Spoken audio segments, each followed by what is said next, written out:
Okay, so on we go to pandemics.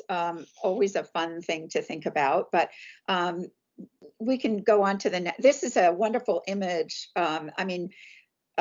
In the 17th century of the plague in Italy, and you see the bodies strewn all around, and the Christ the Savior coming out to try to help people. The pandemics have often caused this deep religious fervor to come back to help people deal with the tremendous loss of human life and deal with a very desperate nature that they're experiencing. And one of the things, I think there were three things that I took away from putting this presentation together. One is the way in which people showed compassion, even in the most desperate of times, to each other, that always came through. How innovation in medical and public health came through every single plague and pandemic. And yours that you did also pointed this out, that in these times of crisis, the awareness of how to care for people with these severe medical conditions and how to save the rest of the population came out. And then for me, the third one was the tremendous changes in the economy and the social cultural stratas. And, you know, during the High Renaissance, and many of these plagues, many artists were killed. And so the lack of documentation is really often accounted to that. Next slide, Katrina. So the key idea I wanted to point out that there are epidemics all the time, and this is an sudden increase in a number of cases of diseases, and it spreads actively, and it's often a virus, but it's not a pandemic. A pandemic spreads very widely, but it spreads around and affects different countries and continents. And it's the geographic spread that moves you into the pandemic area. And so we're just focusing today on the pandemics because the epidemics there are so many of them, but that's a key difference just for your information. Next slide is, as I just said, that earlier, that it's affected civilization throughout history. And there you see the rider of death on his coming through and just swiping people down. And in many cases, they were, in fact, just left in the street because they didn't have enough people to bury them. The earliest known outbreak was in 430 BC in the Peloponnesian War. And it is the first documented one. Some people think it was smallpox or a variation of smallpox. But, and then the last point I've already made is about how it impacts society at all levels. We're going to review these 5 pandemics: the plague of Justinian, the Black Plague, and you can see the millions of people that were killed during the time of the plagues, and also that there were reoccurrences. So, for example, the Justinian plague in its first phase was, again, maybe 2 years, but it kept reoccurring over time and till 1750. And that is very common because there were no vaccines and there were no antibiotics to treat these plagues. And so they would go quiet and then they come back. The Black Plague, most everybody thinks about the years 1347 to 1353, but there were outbreaks that devastated entire communities such as London and other places up until 1720. So it was a very long 400 years and killing over 200 million people. So it was a very long time that this was in existence. Spanish flu, which is the most comparable to what we're dealing with a coronavirus, was caused, and I'll get into that, around the First World War. And the thing to know, and the reason the death rates are so high there, is that there were no vaccines or antibiotics to treat it. And so it just spread until they got into social isolation, something that we're using today. HIV and AIDS was something that, as a young professional growing up, I lost a lot of friends in the museum field, and we had no idea what was going on in the 80s and the 90s. In the 70s and 80s, people would just disappear and die, and it wasn't until 1981 that it was identified what HIV/AIDS was and its impact on the world. And it's still today a worldwide pandemic. And then, of course, the coronavirus, which is just in the first few months of its existence. And yesterday, the death rate was 166,000. And I think I saw today it was 178,000. So you can see the numbers growing every single day. Okay, next slide. These are just examples of the death tolls and visual comparisons of what I was just saying. I think that these are just illustrations of how quickly the viruses grew and the impact that they had on the society that they were a part of. And the Black Plague, again, being without question the most dramatic experience that people had with a plague, and it also sustained itself the longest. Next. The plague of Justinian is illustrated in a number of ways throughout art history, but this is a 10th century mosaic, and Justinian is standing on the right of Mary, holding, and he is holding up the temple. I mean, what is it called? Hagia Sophia, and it was a time of deep religious learning and experiencing of life. And when the plague hit, next slide, he was dealing with the Byzantine Empire in the 6th century. But what was really, this was a bubonic plague, and it came through trade. And trade is often the most dramatic way in which these different diseases spread. And it's very true. That's what happened with the COVID virus. People left China, and then they very quickly went to other countries and took the virus with them. And the rodents, which are carry the fleas, and the fleas are what infect people. They little small bites, and then it's pretty dramatic what happens after that in terms of their death. And in this particular case, it affected 3 continents and came as far as Europe, most of the Byzantine Empire, and parts of Africa. Go ahead. The symptoms were of course, very similar to what we'll see in the Black Plague, but it was these black blisters filling with pus and bleeding from all of your orifices. And then dead tissue on your extremities was very much a part of this disease. And that's why it's called the Black Death. And the symptoms took place over a few days. A few people did survive, but not a lot. In this particular phase, most anybody who got the disease passed away. Next. Here's a sort of a slide, one of the origins, and you can see how the trade routes really carried the disease up and down along the coast of Europe, and from Constantine and the Constantinople and the capital, that's where all the trade routes are heading, and came out of that. And the widespread of the disease is really, over this period of time, is really the focal point of a lot of studies that the epidemiologists, people who study plagues, look at, because they're very interested in figuring out how they are contained and then how they spread. Next. Some of the things that happen, and that the amazing picture on the left, on the right, is an example of what happens when a community is infected with a plague. And people would literally die in the streets. They had to be wrapped up and buried, but at a certain point, there weren't enough people to even lift them up to bury them. And you see the recoiling of the clergy and of the people in the community, even if it was their loved one. The hard part of the plague is that you can't really, like Ebola, you cannot really touch the victims. Many priests and clergy died during this time because there weren't a lot of doctors, and they were the primary caregivers of a community. The thing that happened when you saw those trade routes before, well, trade broke down, and then there was food shortages and starvation on top of the plague.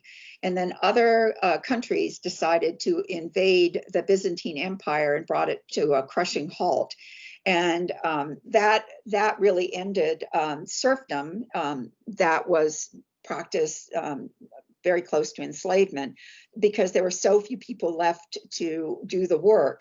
And the other thing that happened is that many people who were survived learned new skills because they had to keep those communities alive. And this ended at the end of the Justinian plague, was the beginning of the Dark Ages, a very desperate time of starvation and low economy and a lot of civil wars. Go on.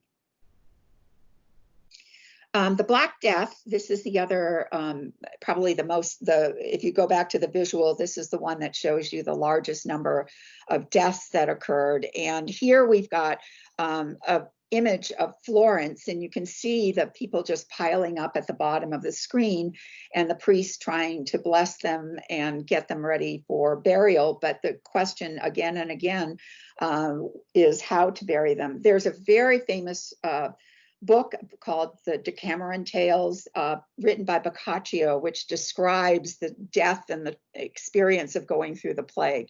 And it is not light reading, but if you are interested in this subject and you want a almost firsthand account, I would recommend this book. Next. The Black Death between 1347 and 1353 killed an estimated 75 to 200 million people, 30% to 60% of Europe's population, which is staggering to think about. And one of the things, the outbreak came to Italy from a boat that came over from Turkey. So it had been spreading, and it originated actually in China. The Black Death came through the Silk trade routes and into Turkey. And then a boat from Turkey in 1346 or 1347 landed in a port. And then from that point, it spread throughout Europe. And as I say here, the outbreaks occurred over hundreds of years, and localized outbreaks still exist today. So I'm going to talk about that later. And this is just the community trying to deal with the coffins. I just mentioned that the plague started in the eastern plateaus of China and on the trade routes, and that there were 3 separate phases of the Black Plague. The first one was in the 6th and 7th centuries AD. The second one, which is where the Black Death occurred, was between the 14th and 18th century. And the last one in 1860, it began to get more control over it. But as I said, there have still been plagues in countries as in Africa and India, part of the Indonesian islands and Philippines over the years, and it still occurs in the United States on occasion. It was less devastating because people had learned a lot. And this is the Saint Roche, who is one of the patron saints in Christian literature for the plague. And if you can see on his upper right, on the leg on the right side, there's a sort of blood coming down out of his leg, where if you could see it more closely, it would be a pustule of the Black Plague that has burst open, and he's bleeding and suffering. And it's intended to show you that Saint Roche, who did a lot of work in the communities trying to save people, is suffering with you. Next. It is caused by the Yersinia pestis, the plague of Justinian, and the Black Plague, even though they were hundreds of years apart. But it's the fleas in an infected rodent, as I mentioned, that are carried by carry the bacteria to humans, and the strain is different in each of the plagues. So that's one of the hard things about pandemics and about viruses, is that the strains of the viruses and bacterial infections continue to evolve, and it becomes harder to treat. You've probably heard about drug-resistant some diseases today are drug resistance because they don't, no drug will really affect them. And that has that we as humans build up a tolerance. And as much as we may need the antibiotic or the serum to make us resistant, our bodies, the strain of the virus gets more and more virulent, and our bodies become more selective about how they'll treat it. But the Black Death was something that was passed around very easily.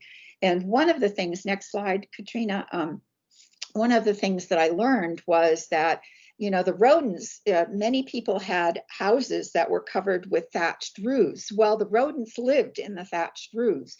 And so one of the things that came out of the bubonic plague and its spread was changing from thatched roofs of hay and to ones made out of wood and wood and other stone materials in an attempt to reduce the infection rates, which I had never thought about before.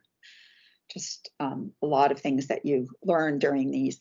But here are the three different forms of plague: bubonic, septic, and a pneumonic, and they each affect different parts of our body system. And you can see on the other side the progression of the disease. And this is a disease that is transmitted person to person, and also from insect to from the flea to the person, but it happens through bites. So it's that transmission through blood or through pus that would cause you to become sick. Go ahead.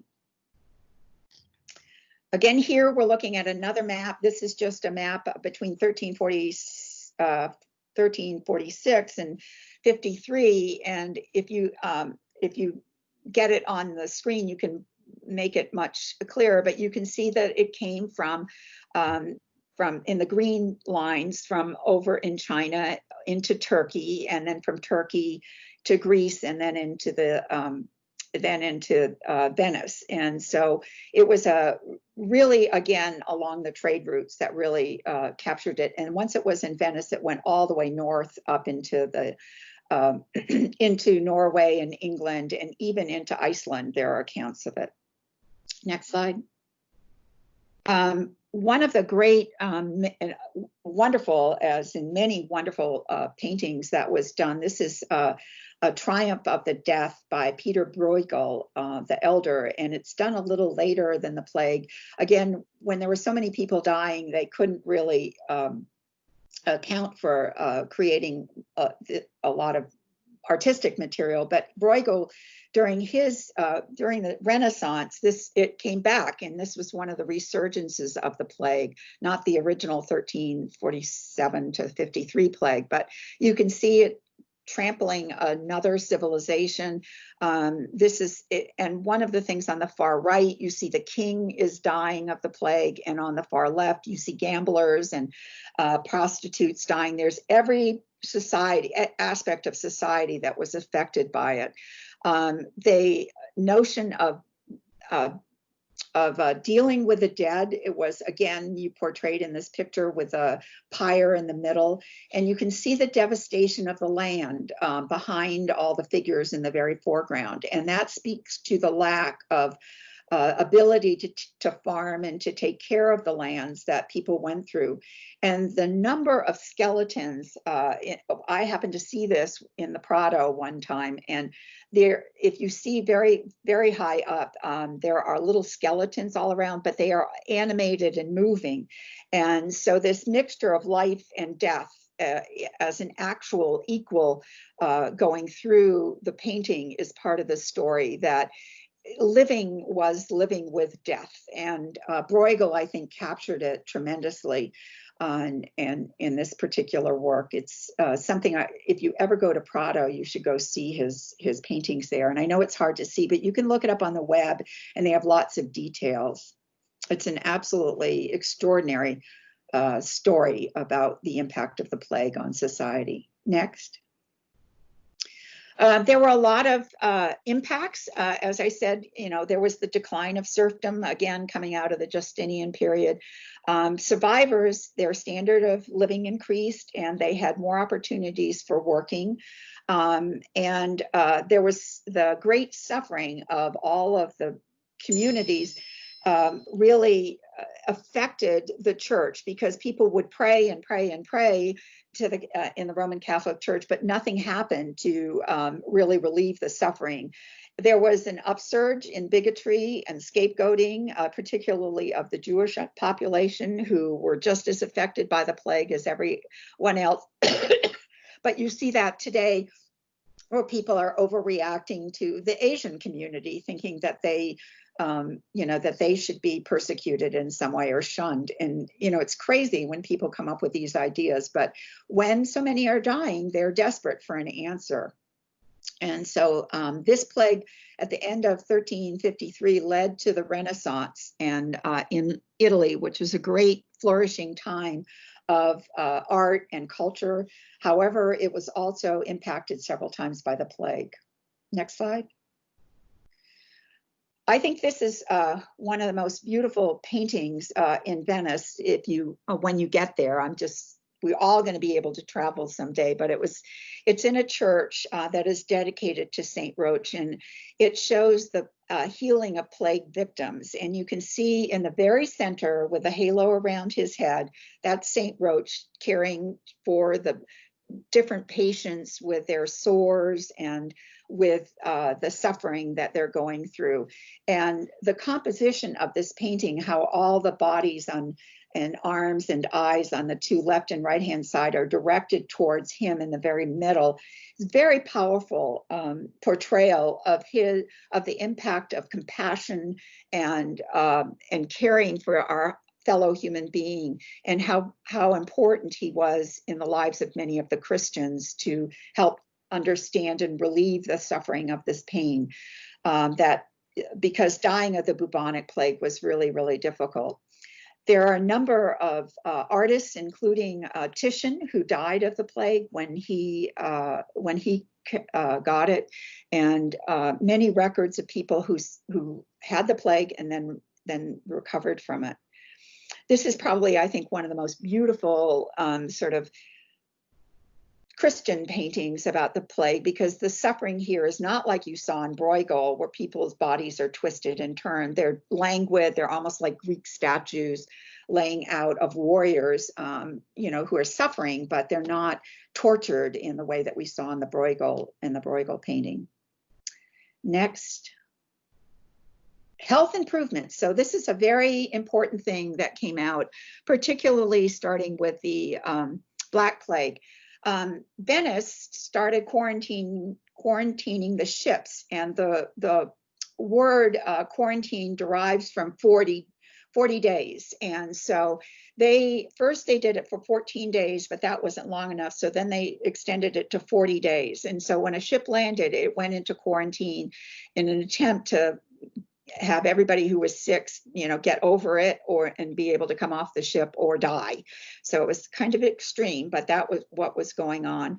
The man on the left, on the right, is actually a doctor who is wearing a bird-like mask. And these you still see in Venice today. They were created by the Venetian doctors. And so they put a face covering over them, and you can see the eyes sticking out. And that long beak was to allow the doctor to breathe, and and inside the beak were roses and herbs, sweet smelling roses and herbs, so that as he was caring for people, he would not smell the putrid, the dying bodies, and that he had to walk by and take care of. So here was the invention of the mask for medical purposes. He is also wearing gloves, because that's one of the things they began to realize, that the handling of the corpses with your bare hands was a very, very bad thing to do and cause the contagion to spread. I mentioned earlier about changes in architecture. There were a lot of them, but now they were made out of bricks and stones instead of straw. And there were all these other preventative actions that came along, much to the improvement of life in general. But you can see that very simple things, from the burial of garbage and cleaning of the drainage of stagnant water, and also of sanitation requirements, helped the entire community to get better. And also, keeping the wells clean. We think of these as such obvious ideas now, but they weren't at the time. Okay, how am I doing?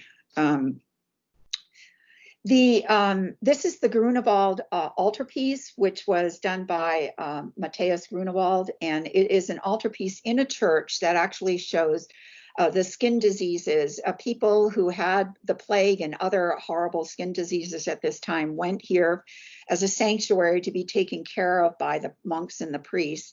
And Christ himself, both in the lower predella, where he's after he's taken off the cross and as he's hanging on the cross, actually has sores, open sores, very similar to what we know to be the Black Plague. And so this painting of suffering was created to help people who were in that state to understand that Christ was with them in their suffering. And so it has a important landmark piece in terms of Renaissance art, but also in terms of the history of medicine in art. Next. This is art and politics, and I raise this now because we certainly see President Trump trying to do this, but here we see Napoleon going up into this was very close to the end of a war that he had been fighting, and you see Napoleon in the very center with a red hat on and his fingers reaching out, and he's actually touching the sore of a soldier who is suffering with the plague. And this actually, of course, did not happen, but it is part of history as what he wanted people to know about himself and how important, what a great leader he was and how compassionate he was.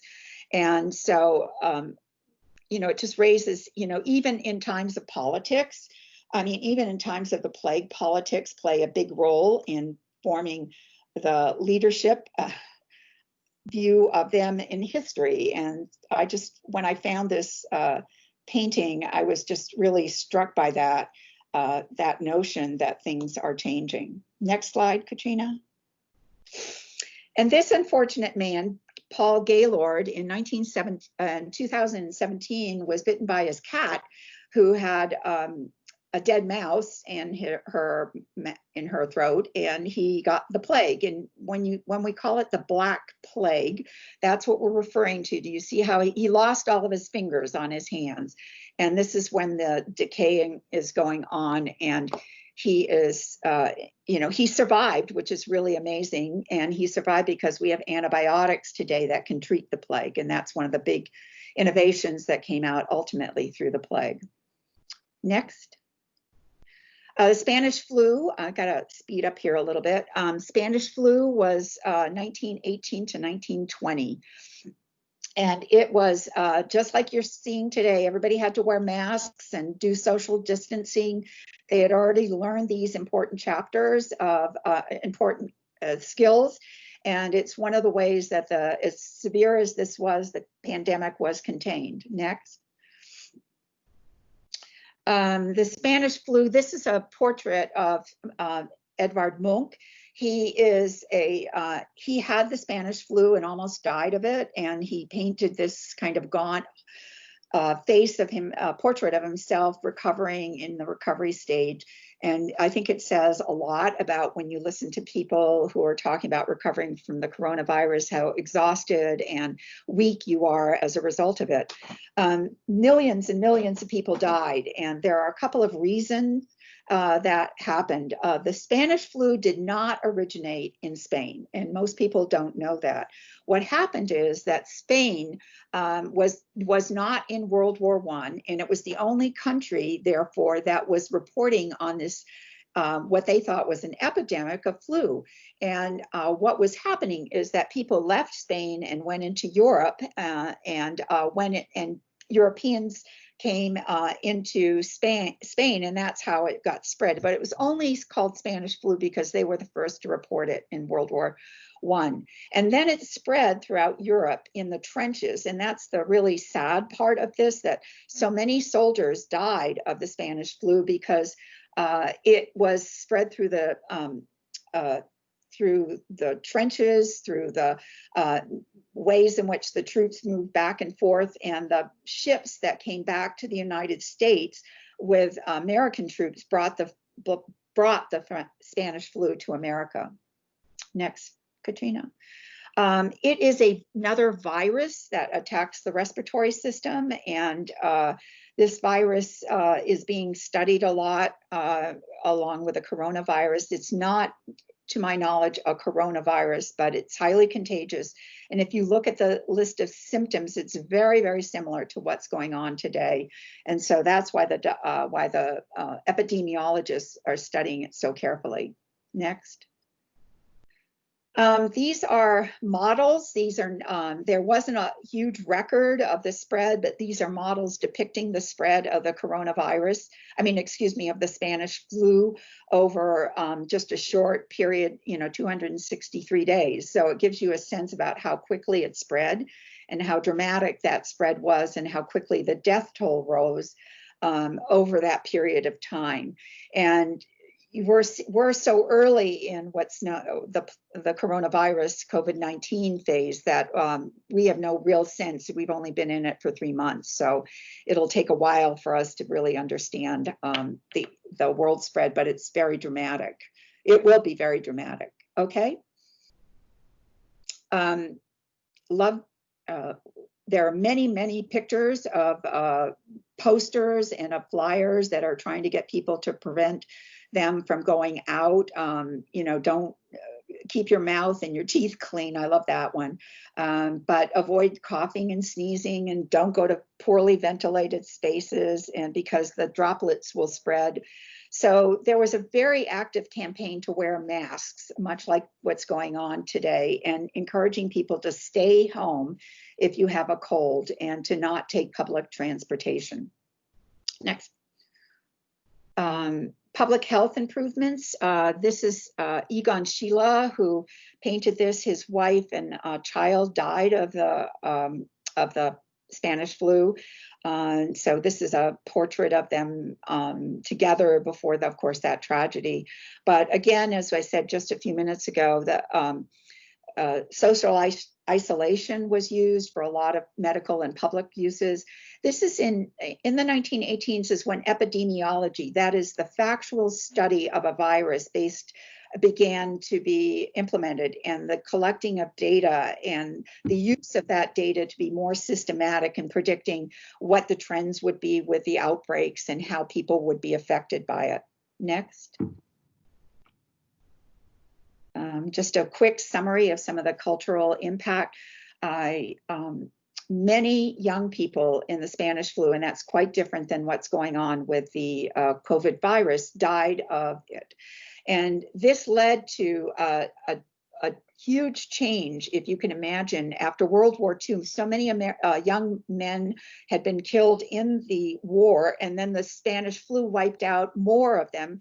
And so the dominance of women in society happened to occur, and it led to some very important things that changed the ability of women to work and to go into healthcare, especially medicine, as a result, because again, like in the Black Plague, there weren't enough people to take care of the sick.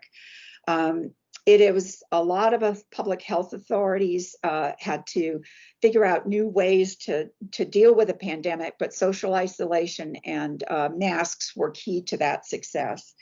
And this painting by Klimt on the right-hand side is quite a remarkable piece.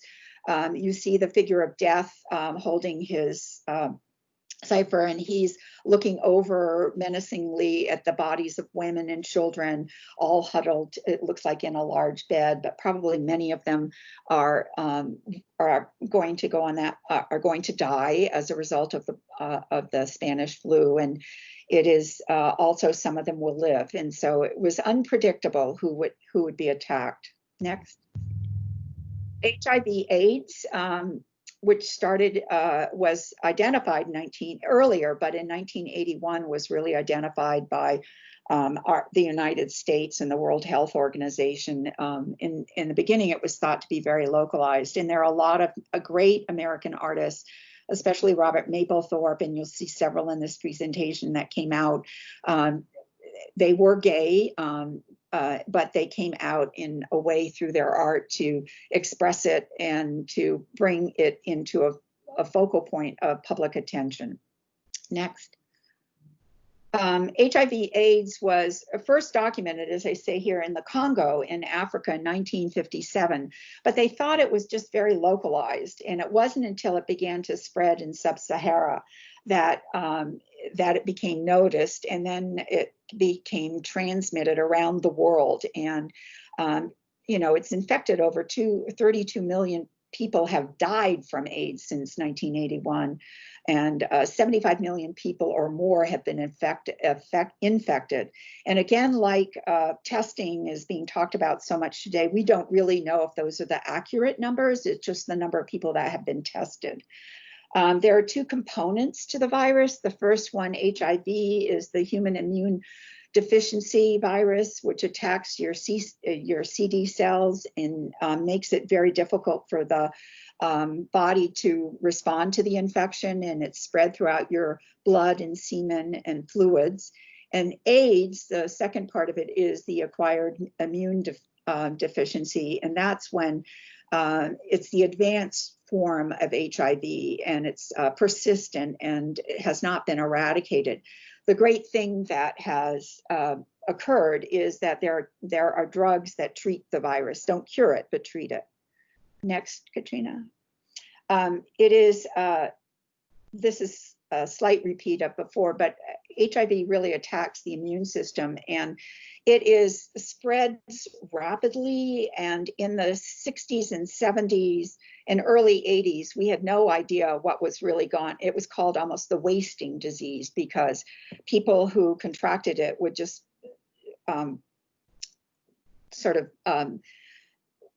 thinned out, and because they couldn't eat or drink, and as the disease ravaged their bodies. Next. It's transmitted through, I'm sure all of you know this, sexual intercourse and injections of sheer blood, blood equipment, and also tragically mother-to-child transmission. And so HIV cannot be spread by shaking hands and hugging. And there were lots of examples during this time of young children who got the HIV/AIDS through blood transfusions and then were shunned in their schools. And there was a young man named Brian that broke everybody's heart. I was very much aware of what was old enough to be very much aware of what was going on during his tragic life. And he was not allowed to go back to school because people thought if they shook his hands or hugged him in any way, they would contract the virus, which ultimately was proven as wrong. And he was ultimately allowed to return to school. But it's a highly easily transmitted disease. Next. I think one of the really unknown facts about HIV is how much it affects women. 1/2 of the people worldwide today who have HIV are women, and especially in Africa and other countries where if you look to ages 10 to 24, the women are twice as likely to acquire it, and that's because of feelings against the use of condoms and other kinds of protection for the women, and also the lack of information. And a lot of this affects women because of their status in their societies, but and then they transmit the AIDS to their child when the child is being born. And so now people are much more aware of that, and there's a lot less of that transmission between mother and child, and earlier interventions once they can identify that the child has AIDS. But it's a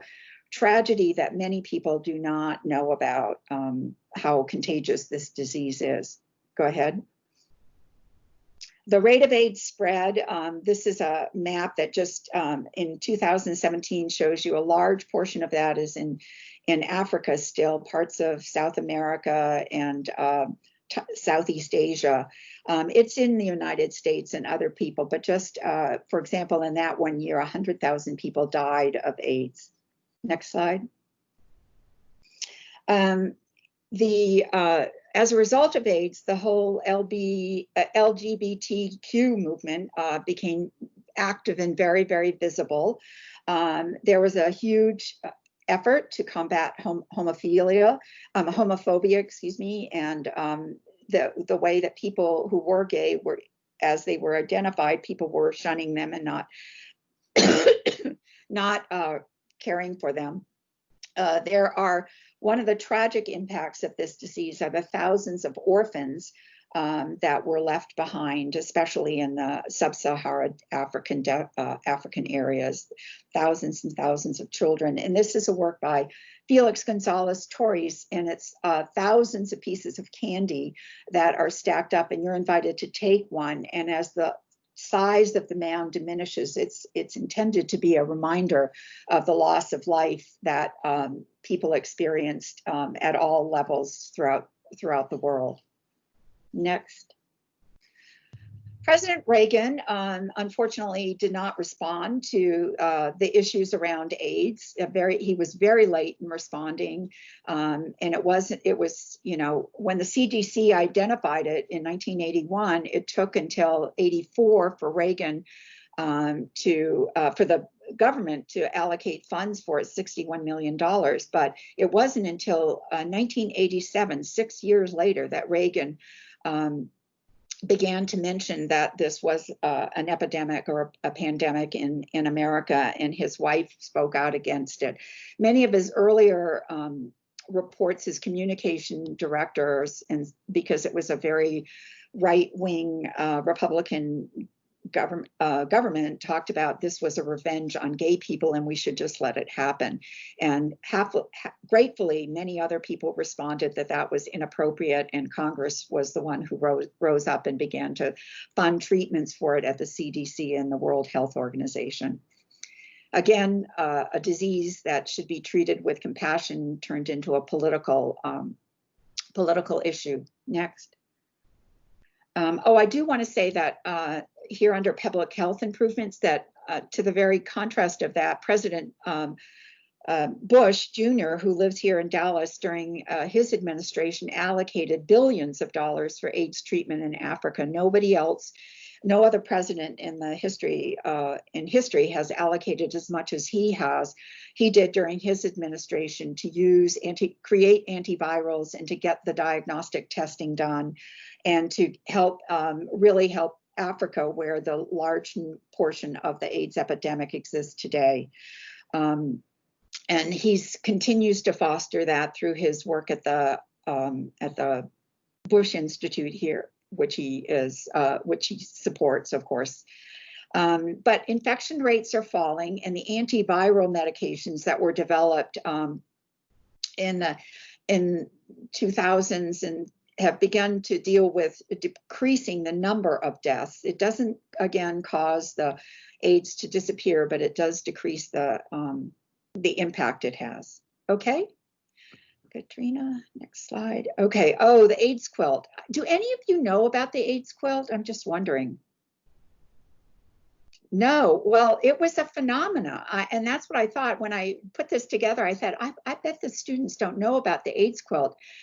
This is an act of human compassion. People who lost their loved ones began creating quilts. And the very first one is up in the upper right-hand corner, created for Douglas Lowry.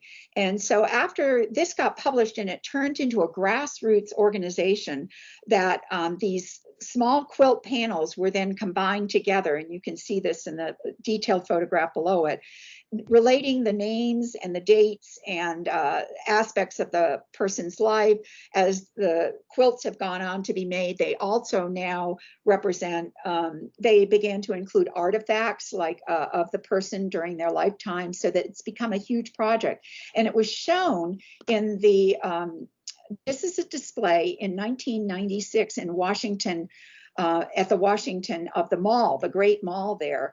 And it had 44,000 panels. Each of the panels then had like, I think about 12 or 14 individual sections to it.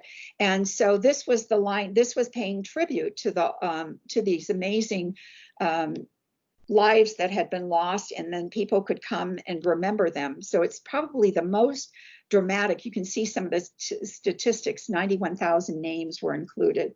But it just gives you a sense of scale, and these were made by their loved ones to honor the people who had passed. Go ahead. Dr. Balsamo, who is at the Dean of the Art and Technology Department, has a big project on the quilt and healing. And she's trying to deal with how to bring that quilt, which has expanded since the 1990s, keep it online and it continues to grow as people die. And she and her team have a whole interactive virtual quilt project that they've developed, and it's been shown around the United States, and it continues to evolve and change. So right here at UTD, we have somebody who is like the curator of the quilts, trying to preserve them. There is storage for them, but it's in big warehouses now. Next. Keith Haring, a very famous artist who died very, very young of AIDS, but he did a lot of highly graphic but very significant works, which really made people confront AIDS, and it included this particular image in the Macy's Day Parade, which traveled really up and down the Thanksgiving parade for many, many years. Next. And I mentioned Felix Gonzalez-Torres. Again, we've seen his work in the two clocks, which I often show at the end of my talks. And he had a lover who died first, and then Felix Gonzalez-Torres died. And he used common everyday objects like lights and as representatives of the human spirit, or the clocks. And when they ran out and burnt down, then that represented the passage of time. And they were like memento mori memories. Next. And here we are on the coronavirus. And I picked this image of Disneyland, which is still closed, hard to imagine, since March 26th. So it's been over a month that there have been no people visiting, but so everything's closed. I mean, I remember a week before that, my class at the Dallas Museum of Art shut down. So it's had a huge impact on cultural organizations, communities, whole cities where people thrived and exist and celebrated. Those things are confined, because otherwise, if people went, the virus would spread very rapidly. Go ahead. The coronavirus, this virus has been around for centuries, and it sometimes has caused the common cold. It also it's zoocentric, so it does come often from mammals and birds, and then spreads transfers into through droplets of fluids into the human beings. So it's a pretty contagious. And since 2000, we've had the MERS, which was in the Middle East, respiratory syndrome, SARS, which was just a few years ago, and now the COVID-19. And the SARS virus is a link to the COVID-19. So these viruses stay there, and they just mutate and come back. Go ahead. You probably know by now very well all the symptoms of the COVID virus, and it's called these are called zootonic viruses. That means they start in animals and then are transmitted to people, and their transmission from person to person is it's a highly contagious virus. This is much more contagious than the flu is, and regrettably, in a few months, we'll see numbers that outweigh what has happened in the death of the normal flu season. But the reality here is that the COVID virus is that's why it's called new COVID virus. It's one that has not been seen before. And that's why the epidemiologists are studying it so fiercely, but they're having to do that study as the virus evolves. And so all those questions about antibodies and resistance are not known yet. Go ahead. This is watching the spread of it. You see in the first slide in 130-20, it was in China. And then coming down below it, you can see that just transportation and moving people around, it started to spread to Europe, Australia, in the United States. And then 4 months later, it's pretty much throughout the world. And unfortunately, some countries are not equipped to handle this virus because it takes high level respiratory, the ventilators that you hear so much about. And Africa is one of the nations and parts of the middle southeast that don't have the ventilators to be able to help their populations when they get the COVID virus. But this is just an example of how quickly it spread due to trade and transportation around the world. Go ahead. I think that it's one of the things the COVID virus has really represented is that you remember that Trump dismantled the pandemic group that was situated in the president's office. This was established by President Obama because he didn't believe there would be a pandemic and he didn't believe that this was a viable concern. And so he stopped funding those parts of the agency at some of the at NIH, the National Health Institute, and CDC. And so when the virus hit us, we were completely unprepared. Although he blames all of that on the former president, it's not true. He was the one who dismantled everything. Epidemiologists say that it could infect as much as 40 to 70% of the global population. And many people who have the COVID virus, and I'm sure you know people, do not have severe symptoms or get over it after a number of weeks. However, those who do get the severe symptoms really struggle to come back from it. And that's unfortunately why the death rate is so high. This is a mandala made by a wonderful contemporary artist, Arlene Schecht, who works in clay and glass in her work. And she's just been so stunned at what the virus has done. And she made this work just a few weeks ago. Next slide. The other thing that I think it's really impacted is communication. You can imagine the difference now. We get on the phone and talk to each other, or Zoom or whatever, and we transfer information around. Well, in the Justinian plague, you had to write a letter, get on a horse, and get the horse, to the next destination without dying. And so it took months to spread the word about what was going on with different viruses. Zoom usage has increased. All of these these internet, because we're desperate to remain connected to each other at this time. And I have to say, this is something that has been a great source of comfort. For example, several of you, like myself, live alone during the virus. And so I really rely on these communication tools to keep present. Next. Gosh, why am I forgetting the name of this artist? He's in, oh, this is so embarrassing. This is an artist that is in, over at the, well represented at the Fort Worth Modern Museum. And he's, okay, hold on. This is one of these pause moments. Let's see if I can pull his name up. It's just my brain's on other things. Nothing is working. And of course, 2 minutes from now, I'll remember it. Oh, well. I know Carissa knows who he is. And when she gets back, Carissa, who is he? Carissa, you're not answering me. Oh, Sean Scully. There we go. Sorry about that. Good. Yeah. Sean Scully. Okay. So Sean Scully paints these beautiful large scale paintings with stripes, and in the center are squares. But his most recent series, and he talks about this in a recent New York Times article, he's changed this colored squares, the windows he calls them, to black.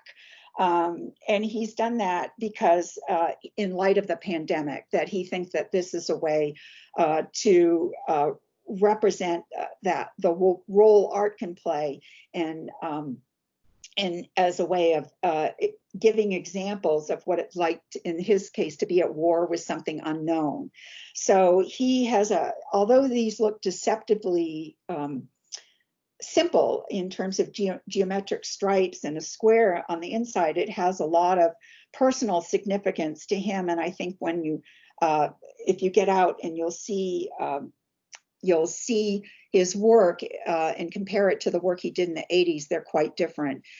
He's been doing windows like this in his work since the 1980s, but this was in a recent in a exhibition that he's planning for in the future. Okay, next slide. I think computer art is really Mika is coming up with a whole new range of artworks that are trying to imagine what life will be beyond this, and also dealing with social isolation and how it's drastically shifted the way we communicate and the way we interact. And so in her studio, she's making references to upcoming commissions that she's working on to bring in the story of the COVID virus. Next one, Katrina. And this is Rashid Johnson, who did a work called The Anxious Man, or no, the Red Crowd. And he's showing the sort of vibrant physical presence of people that are gathered together too closely. It's an expansion of a series that he's done trying to deal with the emotional experience that people are going through based on the COVID virus. And then our last slide is just a quick review of what we went over: the Justinian plague, the Black Plague or bubonic plague, Spanish flu, HIV, AIDS, and the coronavirus. And each of them had devastated communities, but also brought around innovations in medicine and care of the victims, and also how we will move forward as communities in new and different ways. And this last fresco that I have up here is from the Renaissance. It gives another depiction of the triumph of death. He's riding his horse coming through, and people are devastated and dying in the foreground. But if you look up around the water fountain in the very back, you'll see that people are, that's the next phase of it, the renewal, the revitalization of communities. So these are all complicated stories that deal with the human condition, but and have been recorded by artists who help to tell the stories.